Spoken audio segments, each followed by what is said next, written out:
है वो कैसे ठीक होगा? मैं इस जलोदर रोग जो आपने मुझे श्राप दिया है, उस श्राप से मुझे मुक्ति कैसे मिलेगी?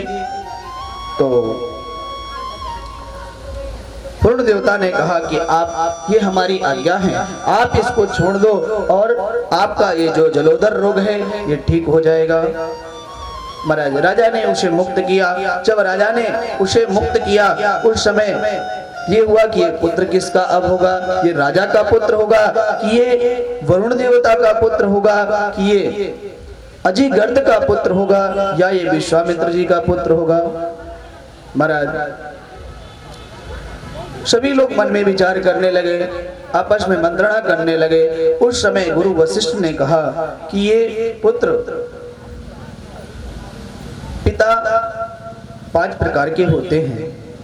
अन्नदाता, भयत्राता, तथा विद्या प्रदर्शया, तथा वित्त प्रदर्शैव पंचैते पितरा स्मृतः। पिता 5 प्रकार के होते हैं। जो अन्न देता है वो भी पिता कहलाता है, जो भय से मुक्ति कराता है वो भी पिता कहलाता है, जो विद्या दान करने वाला जो गुरु होता है वो भी पिता कहलाता है, जो धन प्रदान करता है वो भी पिता कहलाता है, और जो जन्म देता है वो तो पिता कहलाने का अधिकारी है ही। आज गुरु वशिष्ठ ने कहा कि ये पुत्र विश्वामित्र जी का है। बोले कैसे? बोले जो अजिगर्द था उसने धन लेकर के इस बालक को राजा को समर्पित कर दिया, तो इस पुत्र का और अजिगर्द का जो संबंध था वो हट गया, वो मिट गया। क्यों? क्योंकि राजा ने उसे धन देकर के खरीद लिया था। इसलिए राजा ने यदि धन देकर के खरीदा तो अजिगर्द से उस बालक का जो सुन से था उसका उससे जो बंधन था वो टूट गया। ये राजा हरिश्चंद्र का पुत्र कहलाया। अब राजा हरिश्चंद्र इसको बलि देना चाहते थे। जब राजा हरिश्चंद्र इसकी बलि देना चाहते थे तो राजा हरिश्चंद्र का भी मोह इससे छूट गया और इसे वरुण देवता को समर्पित करना चाहते थे। तो ये पुत्र वरुण देवता का कहलाया। लेकिन विश्वामित्र जी महाराज ने माँ भगवती जगत जननी अम्मा की कृपा से उसको मंत्र दिया और उस मंत्र के जप से उसने वरुण देवता को प्रसन्न कर लिया और वरुण देवता ने उसे मुक्त कर दिया। तो मंत्र तो उन्होंने बताया, विश्वामित्र ने उन्होंने मुक्त कराया, भय बंधन से मुक्त कराया, इसलिए ये पुत्र विश्वामित्र जी का है। जब कहा कि ये पुत्र विश्वामित्र जी का है, विश्वामित्र जी महाराज के साथ में वो पुत्र चला गया। एक बार जब वो चला गया, इधर राजा एक बार सुदूर जंगल में शिकार खेलने के लिए गए थे। जब ये शिकार खेलने के लिए गए थे उस समय राजा हरिश्चंद्र मार्ग भटक गए थे। जब मार्ग भटक गए थे, जहां पर विश्वामित्र जी महाराज तपस्या कर रहे थे वहां पर ये पहुंचे। जब वहां पर पहुंचे तो विश्वामित्र जी महाराज को देख करके इन्होंने उन्हें प्रणाम किया। और कहा कि प्रभु मैं मार्ग भटक गया हूं, मैं राजा हरिश्चंद्र हूं और मैंने बहुत सारे यज्ञ किए, बहुत अश्वमेध यज्ञ किए।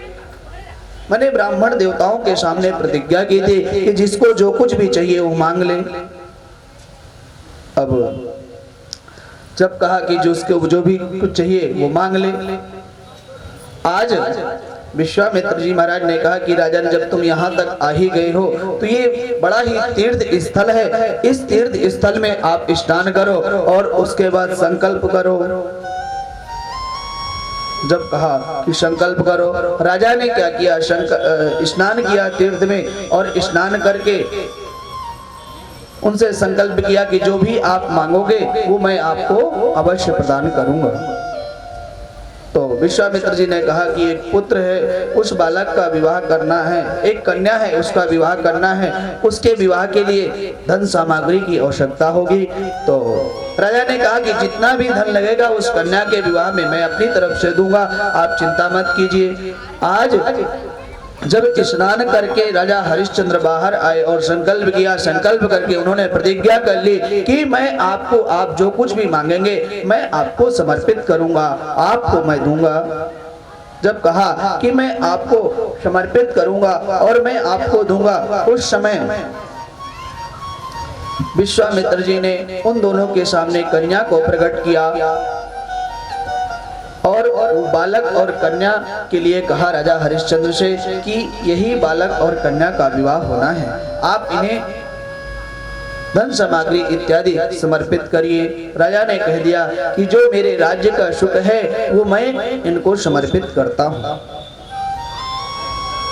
जब कह दिया कि मैं इनको अपने राज्य का जो सुख है उसे समर्पित करता हूँ, जैसे ही प्रातः कालीन हुआ, एक दिन विश्वामित्र जी महाराज राजा हरिश्चंद्र के यहाँ पर पहुँचे और उन्हें सारी बातों से अवगत कराया और कहा कि राजन, आप हमें अब आपने हमें दान दिया, उसके हिसाब से आप हमें दशांश भी दीजिए, क्योंकि जब ब्राह्मण को कुछ दान दिया जाता है तो उसका दशांश भी दिया जाता है। तो राजा हरिश्चंद्र ने कहा कि राज खजाने से, कहने लगा कि राज खजाने से दे दीजिए। तो विश्वामित्र जी महाराज ने कहा कि बोले अब तो राज खजाना आप सब कुछ दान कर चुके हैं, अब आपका यहाँ पर क्या रह गया है, और यदि आप अपना संकल्प नहीं पूरा करते तो आप नरक के अधिकारी होंगे। लेकिन सत्यवादी राजा हरिश्चंद्र ने कहा कि गुरुवर, मैं आपके संकल्प को अवश्य पूरा करूंगा, भले मुझे अपने आप को बेचना पड़े। आज राजा हरिश्चंद्र ने क्या किया कि अपनी पत्नी शैब्या और अपने पुत्र रोहित को साथ में लिया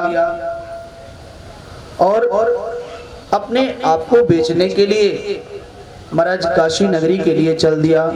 विश्वामित्र जी भी महाराज साथ में थे। अपने आप को बेचने के लिए जब गया तो महाराज एक ब्राह्मण देवता ने उसकी पत्नी शैब्या को खरीद लिया। धन दे करके उसको जब खरीद लिया तो उस धन को राजा हरिश्चंद्र ने विश्वामित्र जी महाराज को समर्पित किया। जब विश्वामित्र जी महाराज को समर्पित किया और उस पत्नी को शैब्या को लेकर के ब्राह्मण जाने लगा, लेकिन जब कोई बालक अपनी माँ से अलग होता है तो वो बहुत कोलाहल करता है। महाराज माँ और पुत्र अलग कैसे हो सकते हैं। जैसे ही माँ को लेकर के जाने लगा ब्राह्मण देवता, वो बालक बहुत रुदन करने लगा, बहुत रुदन कर रहा था। माँ की ममता भी उसकी तरफ आकृष्ट हो रही थी, उसको अपनी तरफ खींच रही थी। बार बार पीछे पीछे जाता, माँ का हाथ पकड़ लेता, माँ का आंचल पकड़ लेता था। लेकिन अब क्या करे, माँ तो बिक चुकी थी, माँ तो दासी बन गई थी, क्या करे। वो ब्राह्मण देवता उस बालक को बार बार हटा दे रहे थे। उस समय शैब्या ने उस ब्राह्मण देवता से प्रार्थना की कि हे प्रभु, आप जैसे कि एक गाय अपने बछड़ा के बिना नहीं रह सकती है, जैसे गाय अपने बछड़े के बिना नहीं रह सकती, वैसे कोई भी माँ अपने पुत्र के बिना भी नहीं रह सकती है। इसलिए राजन, मैं भले आपके यहाँ दासी बनकर के रहूंगी, काम काज भले ही करूंगी, लेकिन मेरा काम काज में भी मन नहीं लगेगा, क्योंकि मेरा मन तो मेरे पुत्र के पास रहेगा। इसलिए हे ब्राह्मण देवता, मैं तुमसे क्षमा याचना करती हूँ, मैं तुमसे विनती करती हूँ, मैं तुमसे निवेदन करती हूँ कि तुम मेरे इस बालक को खरीद लो। जब कहा